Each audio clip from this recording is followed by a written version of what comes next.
Good morning. Welcome to your Friday edition of Cup of Cyber, brought to you this morning by Kansas City Cup of Illy. Another good day on Friday. We wear red. Let's get started today. Today we'll be talking about the Certified Ethical Hacker exam brought to you by EC Council. Many people will have good and bad things to say about this certification. It is essentially the entry-level certification if you're going to be a penetration tester. So this is kind of what gets you started in that track. So you've been in security a little while. You want to move out and start doing some things like red teaming or penetration testing. CH is really where you're going to start. It's not the top certification in that field.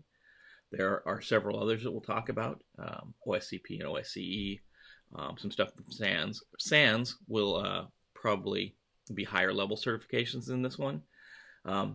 This is kind of the where you start if you want to get into that field. One thing to say about this exam, it's probably one of the exams with the kind of the coolest name. It does have a cool name, looks good on a resume. A lot of people in HR really like this one. So if you're looking to start working in penetration testing, I wouldn't say this is your first certification in security or in cyber, but CEH is a good exam if you're looking to work into penetration testing or even system assessments, independent assessments, that kind of thing.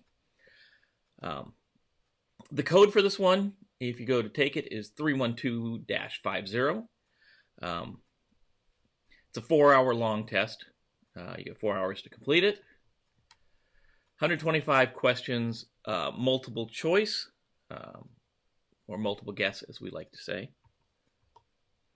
The price structure is a little weird for this one. EC Council wants to make sure that you have the training, right? So initially, when it first started years and years ago, they're on version 10 now. When it initially started, you had to have EC Council training. You had to go through their training program before you could take this exam.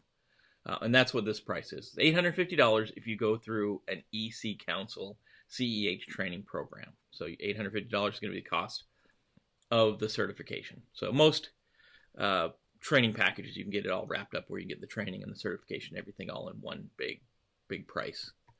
The other option is if you don't take EC Council training, there's some requirements you have to meet, like 2 years experience, and you have to apply to take the exam, and that's a $100 non-refundable application fee. And if you get the exam through Pearson VUE, it's $1,199.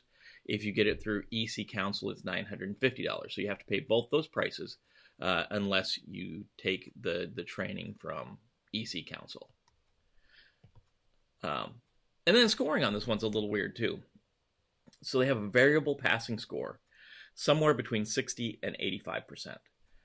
And that's all based on the weights of particular questions. So some questions will be worth more than others. And it's a different type of scoring scheme. Most certifications are just going to be like get a 70 or get a 700 or get whatever.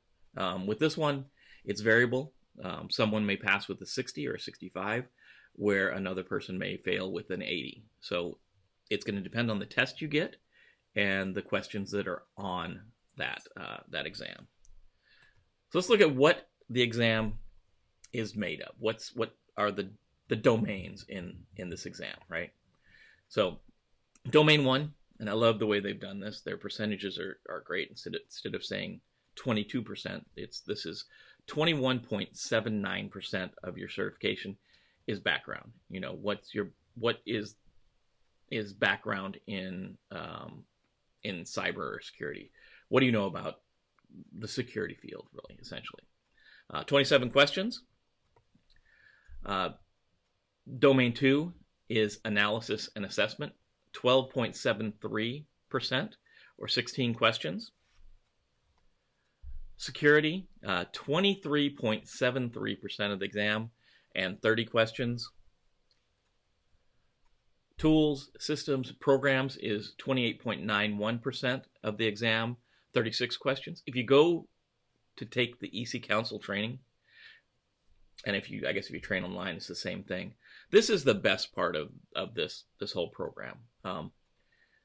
If you go to the EC Council training, or if you take training online or something like that,